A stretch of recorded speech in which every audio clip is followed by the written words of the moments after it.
તો આણંદ ખાતે ગંદકીના ગંજ ખડકાયેલા જોવા મળ્યા છે। મોદી સરકારના સ્વપ્નરૂપ સ્વચ્છ ભારત અભિયાન હેઠળ દેશભરમાં સ્વચ્છતાની દિશામાં પગલાં ભરાઈ રહ્યા છે, પરંતુ આણંદમાં અભિયાન હકીકતમાં નિષ્ફળતાની હદે પહોંચ્યું હોય એવું ચિત્ર સામે આવ્યું છે। શહેરના વિવિધ વિસ્તારમાં કચરાના ઢગલા છે તો મેડિકલ વેસ્ટ રસ્તા પર ખુલ્લેઆમ ફેંકાવતા ચોંકાવનારા દ્રશ્યો જોવા મળ્યા છે। આણંદના બારદાનવાલા કોમ્પ્લેક્સ સામે કચરામાં મેડિકલ વેસ્ટ દેખાઈ આવતા નાગરિકોના સ્વાસ્થ્યને ખતરો ઊભો થયો છે। વાહન ચાલકો અને દુકાનદારો દ્વારા ફરિયાદો કરાઈ છે, છતાં પણ આણંદ મહાનગરપાલિકા તરફથી કોઈ જ પગલાં લેવામાં આવ્યા નથી। આણંદ મહાનગરપાલિકાનો દરજ્જો મળ્યાને 5 મહિના થઈ ગયા, છતાં શહેરના અનેક વિસ્તારમાં ડોર ટુ ડોર કચરો ઉઠાવવાનો અભાવ છે, રોડ સફાઈનો અભાવ છે અને ઘાતક ગંદકીનું સ્તર યથાવત રહ્યું છે। મેરડી માતા વિસ્તાર, અજય કોઠિયાલાથી બારદાનવાલા રોડ, ગણેશ ચોકડી અને રાજોડપુરા જેવા વિસ્તારમાં ખાસ કરી ગંદકીના કારણે લોકો ત્રાહિમામ પોકારી ઉઠ્યા છે। આ મેલડી માતાવાળો રોડ છે, એમાં કેટલા દિવસથી અહીંયા કચરાનો ઢગ પડેલો છે, નથી કોઈ લેવા આવતું કે નથી અહીંયા કોઈ જોવા આવતું। અહીંયા ગંદકી એટલી બધી થયેલી છે કે ચાલવો માણસ ચાલે ને તો એટલી વાસ મારે છે તો માણસ બીમાર પડે। આણંદ નગરપાલિકાને જે મહાનગરપાલિકાનો દરજ્જો મળ્યો છે, છતાં આ જો કામ આવું ના થતું હોય તો એમાં કોઈ મતલબ નથી અને આના માટે આગળ કોઈ પગલાં લે એ અમારી રજૂઆત છે। એ કચરો તો વાળતા જ નહીં, અમે કેટલી વખત કહ્યું છે આ લોકોને, અને અહીં ગંદવાળો બી એટલો ગંધાય છે, પાણી બી એટલું ઢોરેલું છે, વાસ મારે છે। તમે અહીં આવો તો ખ્યાલ આવે। અમે અત્યારે ઊભા છે તો અમને ગંદવાળામાં ઊભું નહીં રહેવાતું।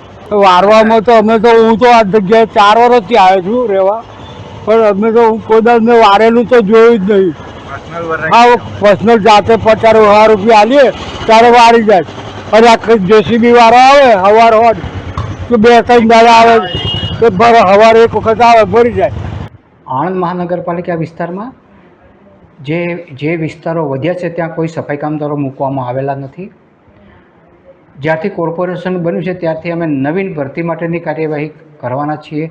જે પડતરી વિસ્તાર છે કે જ્યાં મહાનગરપાલિકાના સફાઈ કામદારો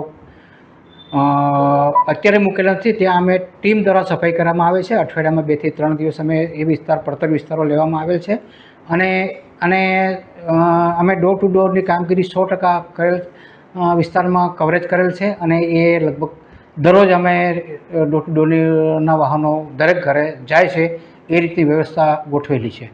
આણંદ મહાનગરપાલિકા બને છેલ્લા 5 મહિના થઈ ગયા, ત્યારે જો વાત કરવામાં આવે તો સ્વચ્છતાની, સ્વચ્છ ભારત સ્વચ્છ મિશનનું સ્વપ્ન ક્યાંક ને ક્યાંક મોદી સરકારનું સ્વપ્ન અહીંયા રૂંધાઈ રહ્યું હોય તેવું લાગી રહ્યું છે।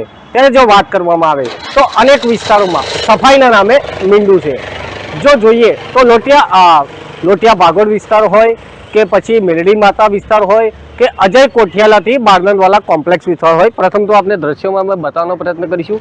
જે આ બારદાનવાલા કોમ્પ્લેક્સ છે તેની સામે અધધર કચરો છેલ્લા અઠવાડિયાથી અહીંયા સફાઈ કરવામાં આવી જ નથી। આ વિસ્તારમાં